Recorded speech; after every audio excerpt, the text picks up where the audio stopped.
नमस्कार, स्वागत आहे आपल्या शिवशिव कॉर्नरमध्ये। आज आपण मस्त अशी थापी वडी तयार करणार आहे। जरी तुम्ही पहिल्यांदा बनवणार असेल तर अगदी परफेक्ट अशा ह्या वड्या तयार होतात। एवढ्या सोप्या पद्धतीने आपण रेसिपी दाखवली आहे।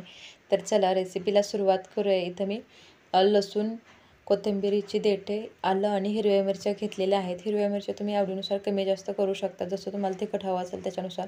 इथं आपण हे बारीक करून घेतलेलं आहे। आता इथं 1 वाटी बेसन मी व्यवस्थित असं चाळून घेतलेलं आहे। चाळून घेतल्यामुळे त्याच्यामध्ये जास्त गुठळ्या होत नाहीत। तर आता 1 वाटी मी पाणी घेतलेलं आहे। आता ह्याचं आपण व्यवस्थित असं मिक्स करूया आणि सरसरीत असं बॅटर तयार करून घ्यायचं आहे। ज्यावेळी तुम्ही थापी वडी तयार करतात त्यावेळेस काय होतं, आपण ज्यावेळी गरम पाण्यामध्ये बेसनचं पीठ मिक्स करतो त्यावेळेस त्याच्यामध्ये मोठ्या प्रमाणात गुठळ्या होण्याची शक्यता असते। त्या गुठळ्या फोडणं पण खूप कठीण जातं, जास्त वेळ पण लागतो। जर तुम्ही या पद्धतीने केलं तर अजिबात टाईम लागणार नाही।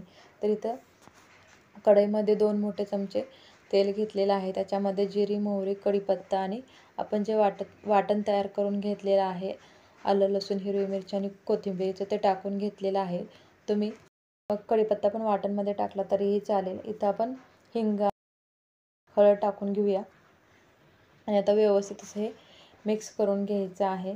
एकदा का मिक्स करून झालं की त्याच्यामध्ये आपण 1 वाटी पाणी टाकून घेऊया। तर सुरुवातीला पण आपण 1 वाटी पाण्याचा वापर केलेला आहे बेसनचं बॅटर तयार करण्यासाठी। तर इथं आपण 1 वाटी बेसनसाठी 2 वाटी पाण्याचा वापर केलेला आहे। हे अगदी परफेक्ट प्रमाण आहे। तर इथं बघा मी चवीपुरतं मीठ टाकून घेतलेलं आहे आणि पाण्याला उकळी आली की आपल्याला लगेचच त्याच्यामध्ये बॅटर टाकून घ्यायचं आहे। परंतु पाण्याला उकळी आली की गॅसची फ्लेम आपल्याला मिडियम करायची आहे आणि त्याच्यानंतर आपल्याला या पद्धतीने पीठ हे टाकायचं आहे आणि कंटिन्यूअस असं हलवायचं आहे जोपर्यंत आपलं पीठ हे दाटसर होत नाही। तर साधारणतः 1-2 मिनटं फक्त लागतात आपल्याला हे पीठ आपलं दाटसर व्हायला। तर बघा हे तोपर्यंत आपल्याला असं कंटिन्यूअस हलवायचं आहे। तर या पद्धतीने हे पीठ असं दाटसर झालेलं आहे। आत्ता आपण हे झाकून ठेवायचं आहे। एक साधारणतः 5 ते 6 मिनटासाठी हे पीठ आपण झाकून ठेवलेलं होतं।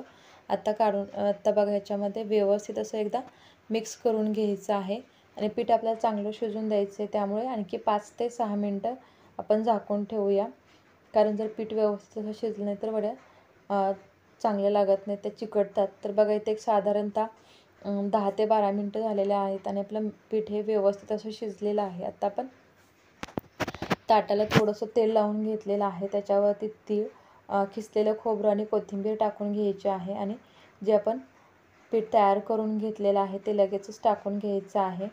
आपल्याला ही प्रोसेस फास्ट करून घ्यायची आहे, कारण थोडा जास्त वेळ लागला तर लगेचच पीठ आपलं सेट होतं। त्यामुळे आपल्याला हे व्यवस्थित थापून घ्यायचं आहे। तर मी हाताला थोडंसं पाणी लावून घेतलं होतं आणि त्याच्यानंतर या पद्धतीने थापून घेतलेलं आहे। त्याच्यावरती आपल्याला कोथिंबीर, तीळ आणि खोबरं टाकून व्यवस्थित असे दाबून घ्यायचं आहे आणि एक साधारणतः थापून झाल्यानंतर 2 मिनटं फक्त ठेवायचं आहे।